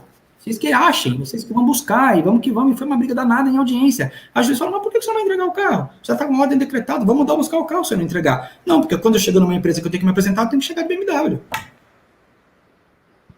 Entendeu? Então o cara queria ostentar um negócio que não tinha a menor possibilidade. Ele não aguentou pagar o carro. Ele perdeu o carro. Em questão de 15, 20 dias depois, a gente conseguiu a busca e foi lá e pegou o carro. Ele ficou pior, ficou mal papelão na frente de todo mundo lá e tal. Quer dizer, pena que não é público, mas é ruim. Entendeu? Então você tem que ter uma adequação da empresa nos parâmetros que você precisa. É o que eu sempre falo. Não tem que tratar a empresa como filho, fazer de tudo, ajudar de tudo. E a empresa é fim lucrativo, filho não. Filho é investimento só, mais nada. Não, você não está pensando em fins lucrativos no filho. Entendeu? A empresa sim, a empresa está lá para isso. Deixa eu fazer uma pergunta que eu acho que bastante gente teria a mesma curiosidade, até partindo do princípio que nós não somos advogados e, na verdade, a gente gasta muito mais tempo no nosso negócio, que é a parte comercial, do que fazer. Mas assim, sei lá, de 15, 20 anos para cá, hoje tem muitos tipos de emprego. É simples, é MEI, é aquela que tem capital social de 80, 90 mil, que eu não lembro o nome agora, e aí vai. Realmente, essas coisas fazem sentido, porque o que eu estou percebendo é que, por exemplo, se você for para o lucro real, e você pagar, você logicamente vai pagar mais caro o contador, a contabilidade. É mais trabalho. É muito mais trabalho. Mas, por outro lado, você pode, na verdade, abater quase tudo ali. Exatamente. Você tem uma contrapartida muito importante, que você não tem no Simples, na MEI, em lugar nenhum. Você, na verdade, está pagando no escuro. Os caras que colocam lá no patamar, e um abraço, não tem o que discutir. E depois para mudar é uma dor de cabeça. Não, você está certo. A questão é você realmente fazer a adequação à empresa. O lucro real ele é interessante porque é a diferença de receita, custo e a despesa.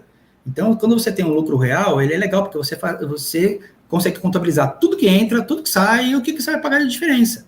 Entendeu? Então, é uma coisa interessante. Mas é o que você falou, dá muito mais trabalho. E tem empresa muito pequena que não vale a pena tudo isso, entendeu? Então, aí o cara vai para o lucro presumido.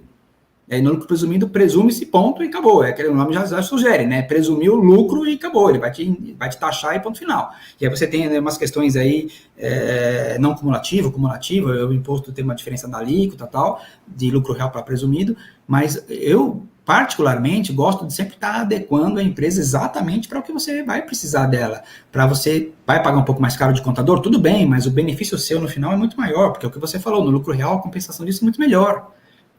Por isso que, com exceções aí de ramos que são obrigatórios, que eu te falei agora de banco, mas fora isso você pode escolher o regime tributário da sua empresa, entendeu? E o Simples também, da mesma forma. Só que o Simples você tem que fazer uma continha para ver se vale a pena o Simples. O Simples não te dá benefício nenhum, zero. Pagar o DAS dia 20 lá e tchau. né? Então, você não tem compensação nenhuma, você não tem absolutamente, você não escolhe isso.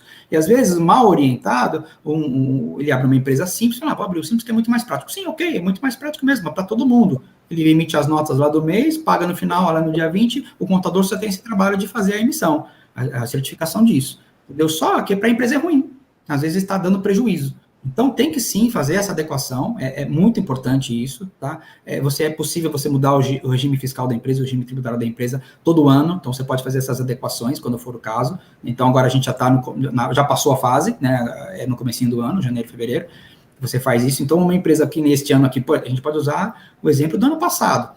2020 foi um ano complicado para empresas, né? A questão do corona aí matou muita gente, né? Matou, que eu digo, empresa, né? Fechou muita empresa, né? Então, provavelmente, muita empresa que atuava em um regime fiscal no ano passado, esse ano aqui o cara teve que mudar, porque não aguentou, não rendeu, não vendeu, não teve lucro, então o cara teve que puxar o freio. Então, essa adequação é importante sim. Eu tenho uns números aqui, Miguel, que eu fiz questão de levantar. Lógico que todo empresário que está assistindo a gente aí, com certeza conhece isso, até porque ele paga, né? Então ele sabe. De números aqui de impostos, para você ter uma diretriz aí que eu acho bastante legal, para você ver, lucro presumido, a gente tem uma variação de 8% a 32% aí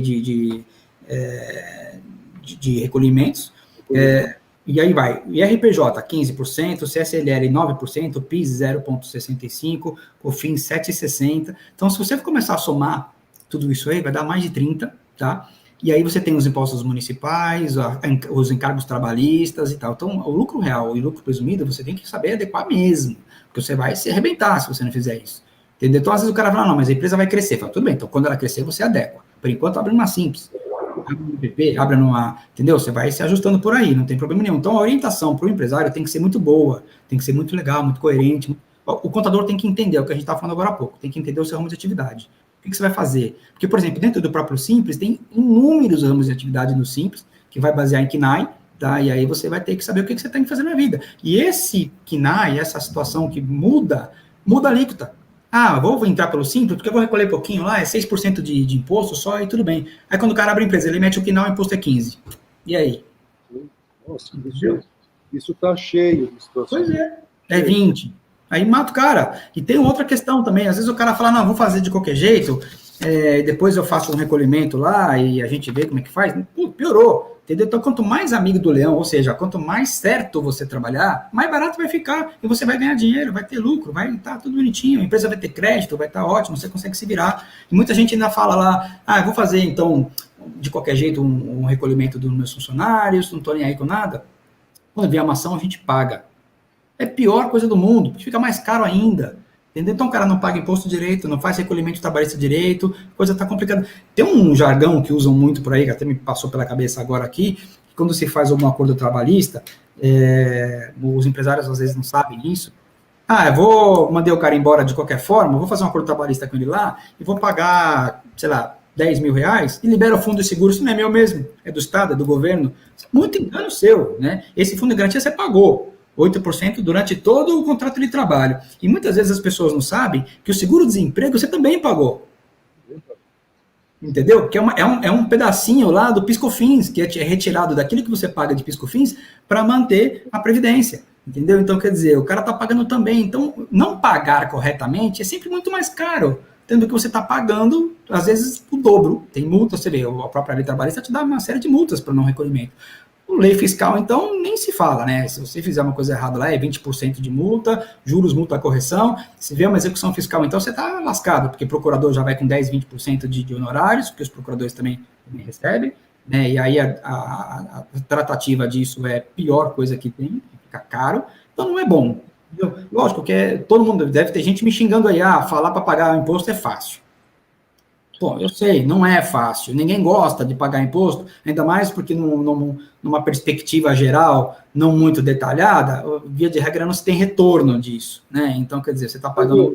Eu acho, assim, logicamente vai ter muita gente falando, ele está falando pagar imposto é mais barato, mas a verdade é que pouca gente faz a conta, porque essas contas não são simples. Não são simples. É uma pessoa que realmente entende o assunto para orientar, porque assim, a maioria dos empresários, eu me incluo, eu não sabia fazer essa coisa. Mas eu sei que tem que pegar alguém que realmente conhece. Para você depois tomar a decisão certa. Exatamente. Porque lá na frente vai custar muito mais caro. Exatamente. Você sabe que eu já tive casos aqui, até com alguma frequência, quando a gente entra numa empresa para poder adequar justamente essa questão tributária dele. A gente faz um levantamento, faz uma verificação fiscal, tudo direitinho e tal, e às vezes a empresa do cara é inviável. A gente acaba encerrando a empresa dele, abrindo outra empresa, ou abrindo outras duas empresas simples, uma compra, outra vende, faz um trabalho de ajuste de contas, legal, legítimo, que pode ser feito, e no final das contas ele vai ficar mais tranquilo, menos encargo, mais funcionalidade e tal. Essa é uma questão que a gente tem feito bastante aí. Está na moda agora também muita gente falar de holding, né? Vou abrir uma holding familiar. Mano, isso é ótimo, ok, desde que ela seja usada para o fim que se realmente destina, entendeu? Aí é ótimo. Eu acho que eu vou até dar 2 dicas aqui que vai ter gente que vai me matar, entendeu? Mas eu preciso falar. Aliás, eu sou uma pessoa, a gente vai se conhecendo aí um pouquinho melhor, de poucos amigos, né? Porque eu sou muito sincero no que eu falo, né? Eu gosto de muita autenticidade. E quando a gente é muito sincero, você tem poucos amigos, né? Então é uma coisa assim meio complicada. Então, holding, as pessoas entendem hoje, basicamente, como sendo um negócio para você esconder dinheiro, esconder patrimônio, fugir de ação trabalhista e tal. É loucura! Não é assim que funciona. É só um detalhe legal. Uma ação trabalhista, por exemplo, hoje, acho que todos aqui devem ter conhecimento disso, é uma ação federal. Né? Os juízes trabalhistas, eles são juízes federais. Tá? Então, ele tem uma alçada violenta, ele chega onde ele quiser. E a própria regra trabalhista, o juiz impulsiona muito a própria ação, sem que a parte seja tão ativa assim, entendeu? Ele tem muitas facilidades para poder chegar no objetivo que é receber as verbas destinadas lá ao reclamante, entendeu? Então, quando você tem a ideia de montar uma holding, vou mudar a empresa e tal, para fugir, esquece, porque o juiz vai chegar, entendeu? Ele vai chegar em você, porque a holding, ela está vinculando você de alguma forma, ou pelo nome seu, ou pelo filho que você colocou, ou pelo endereço, ou teve uma transformação no meio do caminho que houve, entre aspas, uma fraude, aí o juiz vai chegar, ele vai descaracterizar isso, ele vai te chegar. Então, fazer uma holding hoje, com a ideia de que você não vai pagar nada, que vou subir com o patrimônio, que não sei o que, esquece, você vai se lascar. Pelo contrário, vai ficar até mais caro, porque vai demorar um pouco para chegar, mas vai chegar, e quando chegar, ele chega corrigido. Né? E a correção hoje, judicial, é pau, é caro, entendeu? Então, a grande vantagem hoje de holdings, principalmente aquelas holdings familiares que as pessoas falam, isso realmente é um negócio bom, quando bem feito, tá? Aliás, se você for fazer, estiver escutando a gente aqui, for fazer, contrate alguém que saiba fazer, porque se fizer errado, você tá lascado, vai ficar caro, tá? Porque o custo de fazer uma holding hoje é caro, porque a transmissão de imóveis, essas coisas que tem que se pagar não é barato, você vai agregar, né, e você vai incrementar capital social, então isso aí vai te gerar, né, e às vezes a holding é onde dá uma pegadinha, que a cara fala, eu tenho uma empresinha pequenininha lá, eu vou montar uma holding simples, e aí a holding simples, ela vai me recolher um pouquinho de imposto. Só que você meteu um capital social lá de 4 milhões de reais, uma movimentação do caramba tal, o teu simples foi para o espaço. Então, toma cuidado com isso daí, que às vezes você quebra a cara. O que ajuda muito na holding hoje é transmissão de imóveis, que quando é o imóvel da holding, e o dono, né, vamos dizer assim, o pai morreu, não há aquela transmissão, né, de inventário, arrolamento, isso não é necessário fazer. Então, o imposto você não paga, esse imposto é caro, 4%. Em São Paulo, aqui, por regra, 4%. Em alguns lugares, 3% ou 4%. Então, é caro. Então, não há transmissão. Simplesmente altera seu contrato da holding, uma mera verbação, e a coisa segue. Isso é bom de fazer. Então, o patrimônio dentro da holding é bom. E funciona muito para a questão casamento. Né? Às vezes, a pessoa é uma pessoa muito bem de vida, tem um patrimônio muito legal, está agregando patrimônio, está subindo na vida e no meio do caminho ele casa, né? E esse casamento, se não for feito por pacto pré-nupcial, aquela coisa toda, o patrimônio que ele constitui pessoa física, ele vai acabar tendo que dividir, casou. Se entrar pela holding, se for patrimônio da empresa, das coisas, a cônjuge não participa. Então, o patrimônio da empresa que foi adquirido antes e tal, aquela coisa toda, então você tem uma trava para evitar a partilha de bens, não é necessário, que é da família. Uma pessoa que agregou depois aí não dá muito certo isso. Tem algumas brigas aí no caminho, alguns detalhes, mas por regra seria mais ou menos isso. Então, a empresa hoje, quando é feita, quando o empresário vai constituir uma empresa, saiba exatamente o que está fazendo, consulta um bom contador, um bom advogado, tenha pelo menos uma referência de alguém, uma indicação, alguma coisa, porque acho que é bem legal, que você vai trabalhar de uma forma muito mais redonda, né, muito mais certa, muito mais tranquilo, não esquenta a cabeça. Porque eu costumo falar, o empresário já tem que ser trabalhar no ramo dele e ganhar o dinheiro dele. Se ele tiver que esquentar a cabeça também, resolver problema jurídico, contador, então o cara tá pego, né? Não funciona. O preventivo sempre é melhor, não tem menor chance. Muito bem. Olha, a gente podia ficar aqui conversando mais umas 3 horas, que o papo está muito bom. Mas... tem muita coisa para falar, esses assuntos eu dei uma passada por cima, bem por cima, tá? Nós vamos fazer o seguinte, doutor Cláudio, nós vamos fazer outras. Aí nós vamos mais específico, vamos escolher. Isso. Boa ideia. E aí a gente faz primeiro um apanhado com os associados, porque eles gostam mais. Porque a gente entra num assunto específico, dá para falar 1 hora sobre um determinado assunto, é bem legal, o pessoal fica bem mais por dentro. Vai fazendo isso com mais frequência. A ideia hoje aqui foi mesmo para dar essa passada, para o pessoal conhecer a gente um pouco, saber que há alguns benefícios, que a gente é especializado na parte empresarial, então a gente pode ajudar bastante a empresa quando precisar. A ideia nossa aqui é aquilo que eu falei para você, eu sou uma pessoa de poucos amigos, então eu sou muito sincero, né? E só um detalhe, eu não acredito que às vezes as pessoas façam coisas por mal, mas também não se preocupam, né? Então, também se der problema, deu, entendeu? Não é bem assim, vamos tratar a coisa um pouco melhor, né? E ter resultados. Responsabilidade. Eu acho muito... as consequências são sempre muito ruins. É muito mais complicado. Mas foi legal, foi um prazer estar com vocês. Espero ter sido... É um prazer nosso ter você com a gente. Eu acho que isso vai, inclusive, dar uma motivação para os nossos associados. Tenho certeza que vários deles vão entrar em contato com você. Estamos à disposição para fazer essa ligação entre você e os associados e vice-versa. Quero agradecer muito a todos que participaram, ficaram até agora. Eu gostaria de dizer que vamos dar uma programada para fazer outra dessa.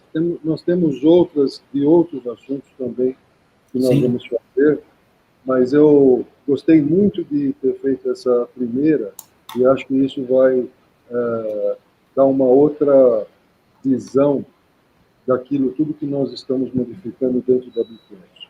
É legal, Miguel, porque assim, uma vez que o empresário ele sabe que ele tem direitos, muito mais às vezes do que ele imagina, ele pode ter resultados muito melhores, uma empresa bem estruturada, bem orientada, bem documentada, entendeu? Isso tudo protege muito mais ele, é desperdício de dinheiro. O cara às vezes tem gargalo na empresa lá por falta de conhecimento mesmo, entendeu? Então, eu acho que uma assessoria contábil e jurídica, um bom contador, um bom advogado, eu sempre bato na tecla dos dois, porque é importante. Um advogado sozinho não faz, entendeu? E o contador sozinho também não faz, a gente precisa um do outro, a gente tem que trabalhar de mão dada, entendeu? Eu acho que é bem interessante. Eu acho que isso aí, o cara, ele voa muito melhor, é muito mais... A gente tem empresas aqui no escritório que estão comigo aqui há 15 anos, entendeu? E quando eu entrei era uma, hoje é completamente diferente. Empresa de muitos anos para cá, navega tranquilamente, aí poucos problemas, e quando vem a gente resolve logo. Então é uma coisa legal, a consultoria às vezes é bem interessante, sim, é bem legal. Estou à disposição, o leque de atividade nossa aqui é gigante, então na dúvida, pergunta, se a gente não souber fazer, eu sei quem sabe, entendeu? Então a gente corre atrás. Muito bem, mais uma vez, agradeço muito obrigado. Boa noite a todos. Espectadores, muito boa noite, um prazer tê-los aqui. E até a próxima, se Deus quiser. Grande abraço. Eu que agradeço. Um grande abraço a todos aí, gente. Boa noite. Tchau, tchau.